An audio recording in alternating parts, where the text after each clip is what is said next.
We asked you who's left you feeling ripped off when it comes to your holidays, and you came back with a catalogue of travel disasters. Now, travel sickness is fortunately something that I very rarely suffer from, but I have travelled with many people who do, so I do know how it can turn an otherwise pleasant journey into something that's far more stressful and unpleasant.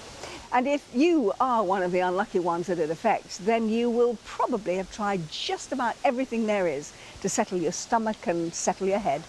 But whilst some of the remedies out there cost absolutely nothing or just a few pence, there are others that mean forking out quite a lot of money. And figuring out which are worth it and indeed which even work can be very tricky indeed. So we've got some very brave volunteers to do the hard work for you.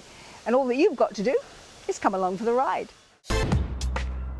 Travel sickness is a lot more common than you might think. In fact, it's reckoned that as many as 20 million people in the UK will suffer that nauseous feeling while making a long journey. And come the summer holidays, those affected will spend a lot of money on all sorts of remedies claiming they can stop you from feeling ill. So it's no surprise that a lot of work and research is being carried out to find the best way to tackle the problem. And at the University of Westminster, Professor John Golding is quite an expert on the subject. Motion sickness is like any other type of sickness, except it's elicited by motion.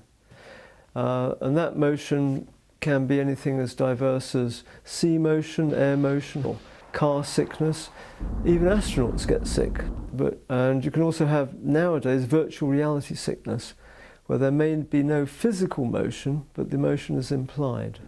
Professor Golding has carried out extensive work to test the effectiveness of all of those remedies on the market. And there really are quite a few. In any high street pharmacy or supermarket, you'll find an array of pills and wristbands sold in the hope that they'll prove the best at tackling that horrible sickness that so many of you feel in a car, plane, boat or train. Because if you're one of the people who suffers from travel sickness, then you'll probably try anything to help you avoid it.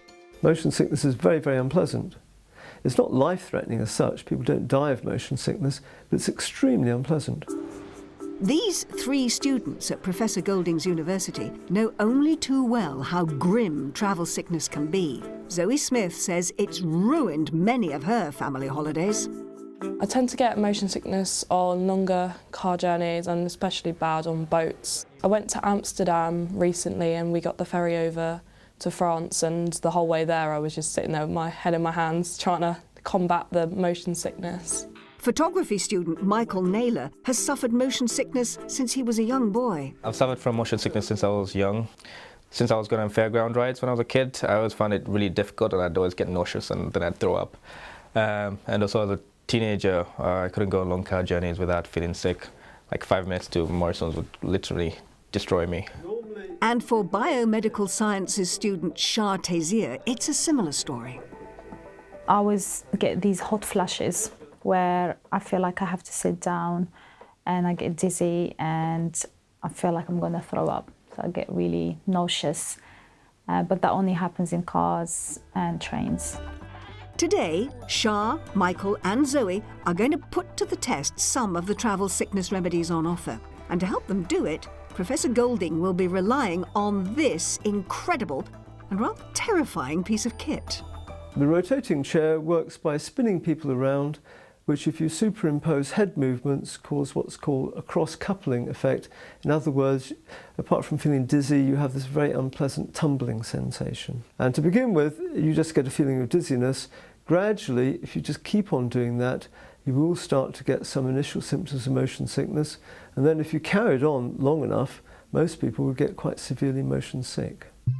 The spinning chair would test the mettle of those with even the strongest constitution. All three candidates will be spun around, and as they go, they'll be asked to move left, right and backwards and forwards.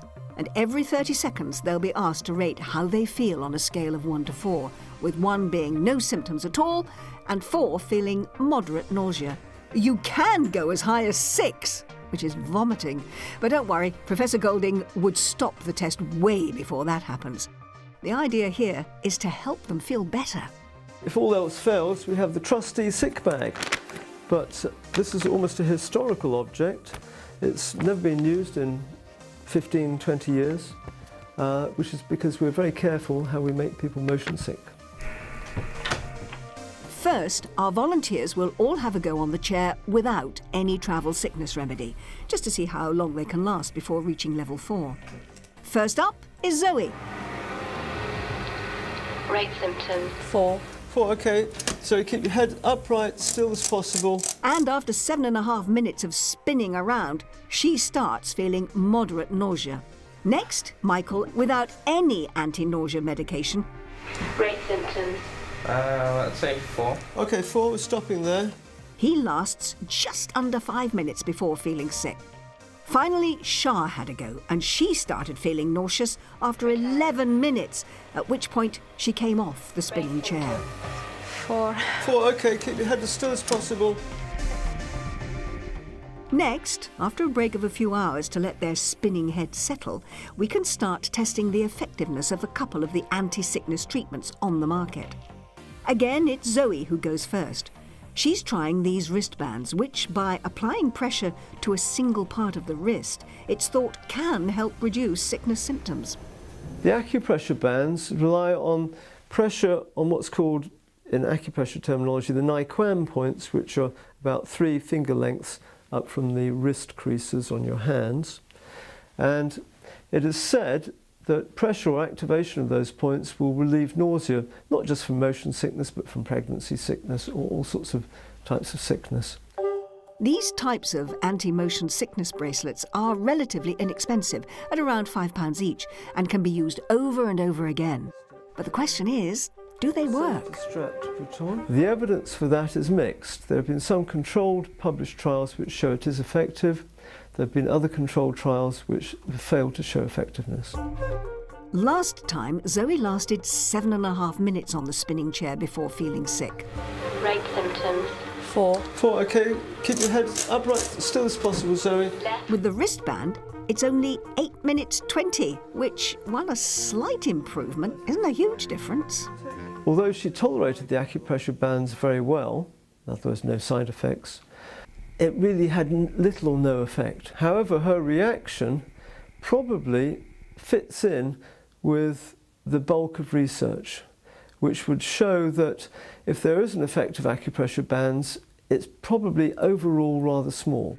A 50-second improvement using the wristband may not be the level of relief many would want from an anti-sickness device.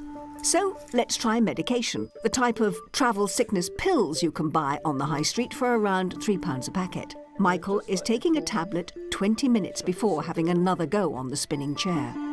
Anti-motion sickness medications, there are quite a few different types of drugs that can be used. The one we're going to use today is called hyoscine hydrobromide. In the USA it's called scopolamine, just different terminology. These are standard over-the-counter preparations. They're very well tested, they're very reliable. Without medication, Michael lasted just under 5 minutes on the chair. But now, after 6 minutes, he's still going strong. But for some, these pills can come with side effects. A minority of people, especially with repeated dosing, can get blurred vision, which if you're driving is not a good idea. Equally, that drug, in common with most but not all other anti-motion sickness drugs, can make some people feel rather drowsy. Right. After 9 minutes and 44 seconds, Michael has had enough and starts to feel sick. I'd say Okay, it's a 4. 4. Okay, we'll stop there. Keep your head 4. nice and still. But he's lasted nearly twice as long as he did without medication. In terms of how that would fit in with general research, that would be probably quite a good effect for an anti-motion sickness drug. Now, these results can't really be regarded as scientifically sound, as a proper test would take much longer and involve many more subjects over a longer period of time. Even so, they do broadly match the findings of wider studies into the effectiveness of motion sickness remedies. But Professor Golding has a technique that he believes tops them all. It's one that's free, and it's all to do with breathing. Regulate your own breathing, and this could do away with motion sickness for much longer. And to prove it, the professor has asked Shah to try it. Spend at least 5 or 10 minutes trying to see if you can, in a very systematic fashion, pay very close attention to your breathing and maintain your respiration rate at a rate which seems very natural and comfortable to you. Not hyperventilating, not overbreathing, not stopping your breathing. Shah has been practicing the breathing techniques that she's going to use once she's back in the chair. And now she thinks that she's mastered them, she's going to put them to the test. In the first round, Shah lasted 11 minutes on the spinning chair before feeling sick. Rate symptoms. 2. 2, okay? But now, keeping up her breathing technique, at 19 minutes, she was still going strong and was only a 3 on the scale, which is mild nausea. Wider research into the breathing technique suggests that it can be about half as effective as medication.